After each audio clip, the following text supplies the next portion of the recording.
Bonjour à tous et à toutes. Bonjour.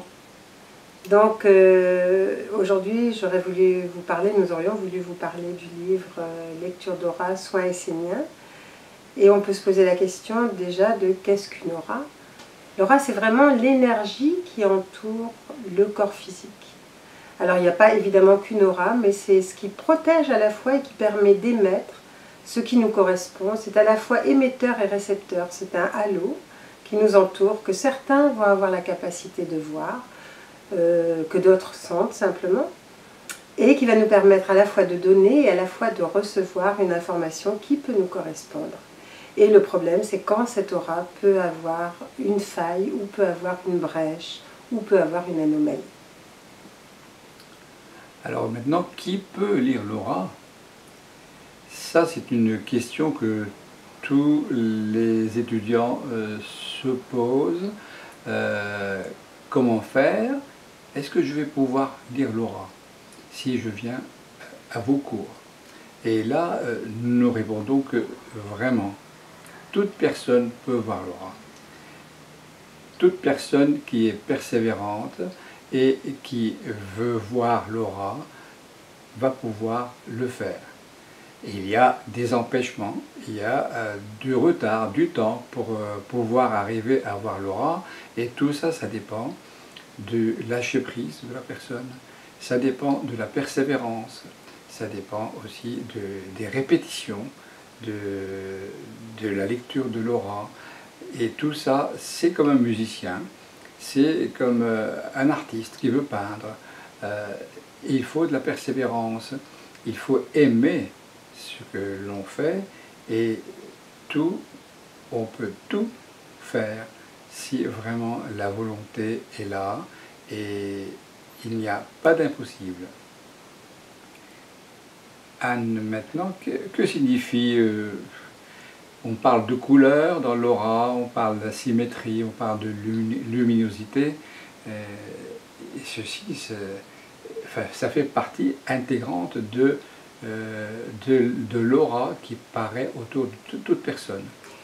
Et ce sont les anomalies, justement, dont on parlait tout à l'heure. C'est lorsqu'une aura commence à avoir des anomalies ou une asymétrie, lorsque justement elle n'est pas régulière, lorsqu'elle n'est pas rayonnante.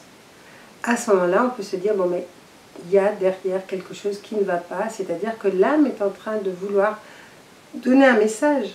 C'est avant, justement, que la maladie n'arrive sur le corps. L'intérêt aussi des soins esséniens, c'est d'être normalement une médecine préventive. Alors, il est évident que quand les gens viennent nous voir, c'est souvent parce que c'est déjà... la maladie est déjà là, ou parce que déjà ils sentent la douleur, parce que déjà ils sont mal.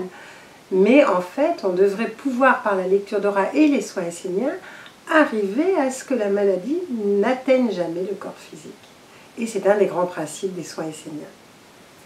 Alors l'aura, qui est une émanation de la part de tous nos corps subtils, ce sont les corps que nous ne voyons pas, on ne voit que le corps matière, que le corps physique. Mais nous avons d'autres corps, et c'est sur ces autres corps que nous travaillons, que nous essayons de voir qu'est-ce qu'ils émanent comme luminosité et comme couleur. Et tout ceci, ça fait partie des soins esséniens, ça fait partie de le côté diagnostic, c'est-à-dire le côté où l'on va chercher la cause qui peut amener une personne à déséquilibrer son énergie et tomber malade. Alors il y a des cas qui sont vraiment spécifiques, et là je voulais vous en citer un parce que c'est peut-être le plus fréquent, le plus banal aussi, mais qui quelquefois peut entraîner des difficultés pour la personne qui vit justement cet état-là. Souvent, quand après une opération par exemple, ou après un choc, une personne peut très bien avoir une aura qui est décalée, ou une aura qui est mal centrée. Et dans les soins esséniens, justement, on a un soin spécifique pour ça, qui va recentrer la personne ou la recaler. Mais qu'est-ce que ça veut dire?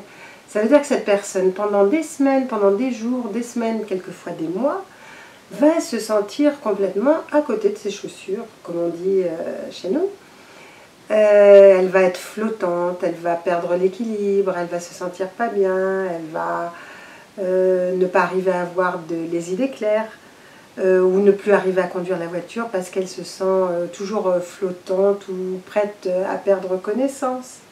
Et après un soin, il suffit quelquefois d'un soin pour que la personne soit complètement remise et puisse à nouveau revivre tout à fait normalement.